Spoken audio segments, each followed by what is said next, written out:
It happens every 7 minutes, in schoolyards and on computers all over the world.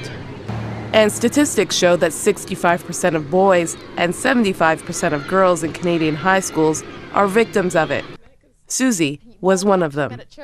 Well, when I was in middle school, I was made fun of because I was a Christian. Bullying has become a growing problem in schools across the country. Now a wife and mother of 2, Susie remembers the turmoil she went through just a few years ago. I remember a particular situation with a guy in my class. Whenever I would raise my hand to ask a question and I got it wrong or something like that, he would literally ridicule me in front of my classmates, say things like, "You're so stupid," and he would give me this glare, which made me feel very intimidated, to the point where I actually stopped raising my hand in class to ask questions. I remember at times when he wasn't at school, I'd feel so relieved and so happy, but whenever he would be in class with me, it was just so frustrating and upsetting. Like Susie, many can recall being bullied as a child, but many more are being bullied today, as the internet has become an extension of the school playground. Anthony McLean, founder of iEngage, an anti-bullying program. 10, 15 years ago, if a kid was being bullied at school, he would go home and have some relief while he's at home. But now there's nowhere to escape. In a recent poll by Kids Help Phone, 70% of the respondents admitted to being bullied online, while 44% have admitted to bullying someone else. Bullying's a huge topic just because there's many people who they go through bullying on a day-to-day basis.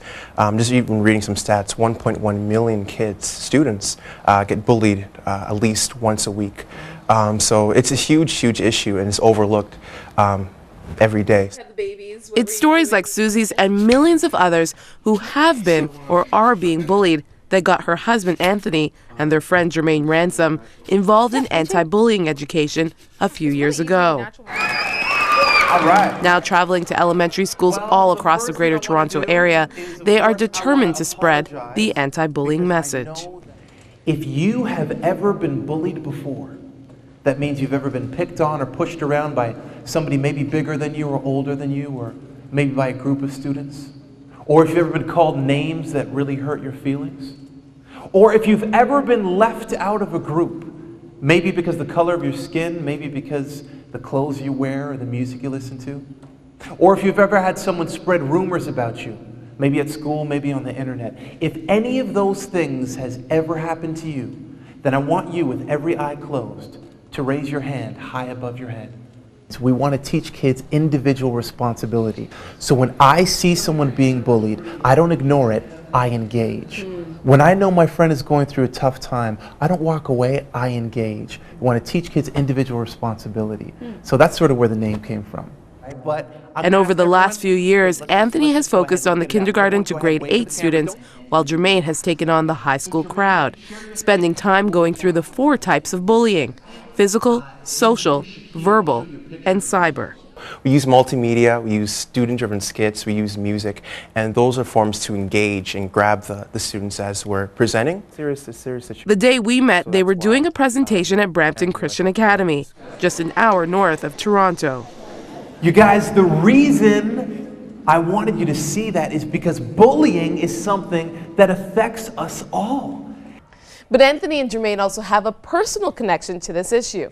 They too were bullied when they were younger. And so what happened is I'd go to school, and on recess these guys, they were in grade 7 and 8. And I was in grade 6, and they'd come looking for me, and they would corner me at recess, and they'd start calling me names. And they would start asking me all these dumb questions. So if you're black, how come your hands are white? I was like, I don't know. I never knew what to say, and they would call me all these names, and they would put me down, and it got really, really bad. When I was younger, basically I grew up in a home that wasn't, let's say, the best background, and the neighborhood was very rough, it was very tough and whatnot. So when I was growing up, I didn't have the best clothes, I didn't have the best haircut, I didn't have the best outfits, whatever it was, and people used to make fun of me all the time because of my hair, my lips. I had a skin condition. So I went home every day, like after school, feeling so negative, so bad. And so it really scarred me for a fair bit of my life. So when I heard about iEngage, I heard all the positive work that they're doing, I was just like, sign me up. I really want to be a part of something that's proactive and that's helping out the community. So They're just people like everyone else. And they are helping. While we were there, we saw many kids run up to these two young men after their presentation, wanting to share their stories and experiences, something Anthony says is important. The one thing that always gets me is the kids that come up after and say, you know what, my friend is being bullied and I'm going to tell a teacher about it now. And the kids that say, hey, I went through what you went through. We share our own personal stories and our own personal struggles. It's important that the audience can see you vulnerable, then they feel that they can be vulnerable too. Yes, I have been bullied myself. What exactly happened? I was playing basketball at a school when I was in grade 5, and kids were calling me names because they didn't think I was good at basketball. How did it make you feel? Bad. My heart felt really sad. How did you get over it? Have you gotten over it? Yeah. I talked to my parents and they helped me. They told me what to do, and that's what I do when I get bullied. So what did you think of the presentation today? Did Anthony speak about a lot of the things that you went through? Yes. I really felt what he was saying.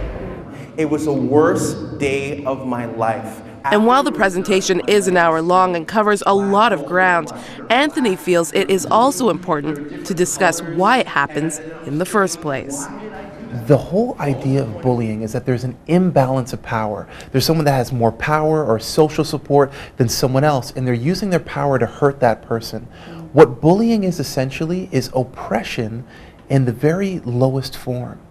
And Jesus said, the things that you're faithful in the little, you'll be faithful in the big. And I think bullying is that sort of playground oppression. And if we can teach kids that when you see this sort of thing happening, you need to engage and do the right thing, I think we're teaching them a value that's going to permeate all aspects of their life, and they can really carry with them into adulthood.